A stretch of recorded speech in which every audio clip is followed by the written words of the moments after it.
আজ একটু অন্যরকম কিছু রান্না করি। দেখো গাছের থেকে বর পেঁপে পেড়ে দিয়েছে, অন্যদিকে আলুগুলোকেও আর পেঁপেগুলোকেও কেটে নিয়েছি। প্রথমে তো বুঝতে পারিনি যে এতটা পেকে যাবে, পরে দেখছি আধা পাকা আধা কাঁচা। কী আর করবো বলো, কড়াইতে তেল দিয়ে তাতে জিরে তেজপাতা আর পাঁচফোড়ন দিয়ে দিয়েছি। তারপরে খুব ছিল বলে একটু লবণ দিয়ে দিলাম, লবণ দিয়ে আদা আর লঙ্কাটা দিয়ে দিয়েছি। তারপরে কি ওই পেঁপে আর আলুটা দিয়ে কিছুক্ষণ ভাজলাম ঢেকে ঢেকে। দেখো কতটা নরম হয়ে গেছে। এবার আমি আস্তে আস্তে যোগ করব কি বলো তো, হলুদ। তার সাথে যোগ করব জিরে গুঁড়ো, ধনে গুঁড়ো, মানে রেগুলার যে মশলা, গোলমরিচ গুঁড়ো, লঙ্কা গুঁড়ো।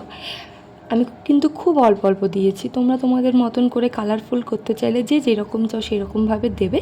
আর দিয়ে তারপরে কিন্তু গরম জলটা দিয়ে দিয়েছি, কারণ আমার হাতে সময় খুবই কম ছিল গো।